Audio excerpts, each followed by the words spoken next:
In 1943, the world was engulfed in the chaos of the Second World War.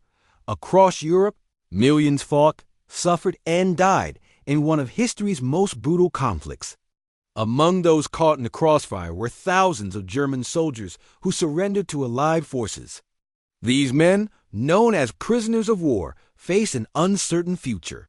Many believed they would be sent to harsh, grim camps where survival itself was a challenge.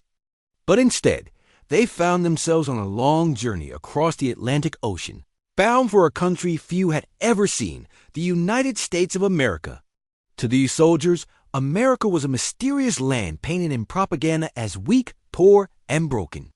What they would soon discover was a powerful industrial giant, a nation unlike anything they could have imagined, and a shock that would change their understanding of the world forever. Chapter 1. The harsh reality of capture. The early years of the war saw fierce battles from the deserts of North Africa to the snow-covered forests of Eastern Europe. German soldiers, hardened by years of combat and loyal to their cause, often fought to the last man. But by 1943, the tide had turned. The Allied forces advanced relentlessly, and countless German troops found themselves surrounded and outnumbered. As the reality sank in, many chose to surrender, hoping to live rather than die in a futile fight. Yet, surrender did not mean freedom. Instead, it marked the beginning of a new ordeal: captivity. The conditions of capture varied widely. On some fronts, prisoners were treated harshly, but many were processed and sent to prisoner of war camps. The Allies faced a logistical nightmare: how to safely house and feed hundreds of thousands of captives. Some were kept close to the front lines, but as numbers swelled, it became clear that more secure and distant locations were necessary.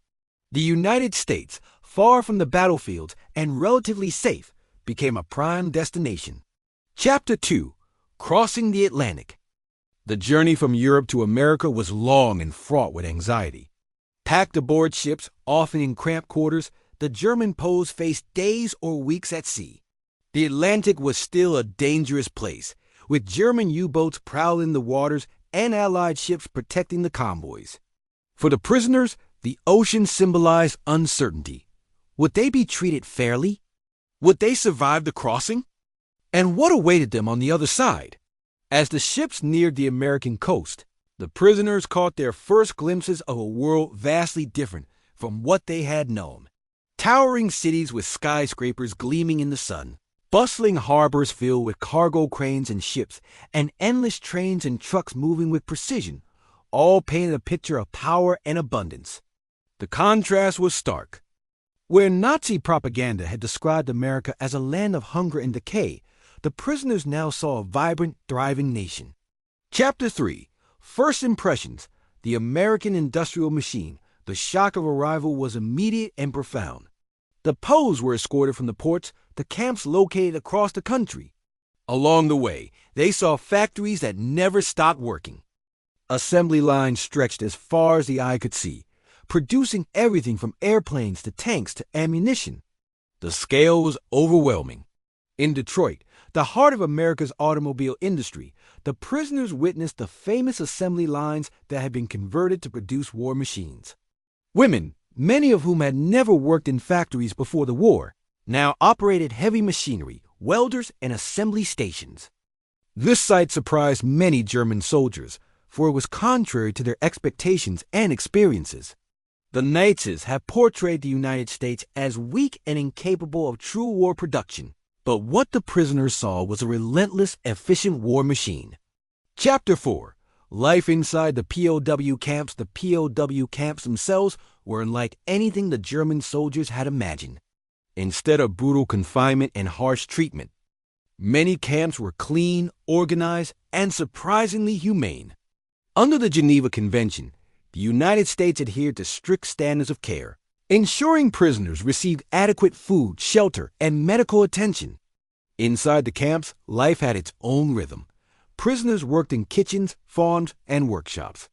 They played sports like football and volleyball, attended educational classes, and enjoyed music and theater performances organized within the camps. Many POWs recalled these activities as a strange mix of captivity and unexpected freedom.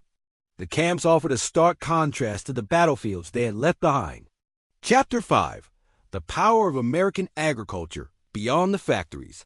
The prisoners were exposed to America's incredible agricultural strength. Vast farms stretched across the landscape. Mechanized harvesters gathered crops on a scale unimaginable in war-torn Europe, and silos overflowed with grain. While Germany struggled with rationing and food shortages, America produced so much food that storage and distribution became its main challenges.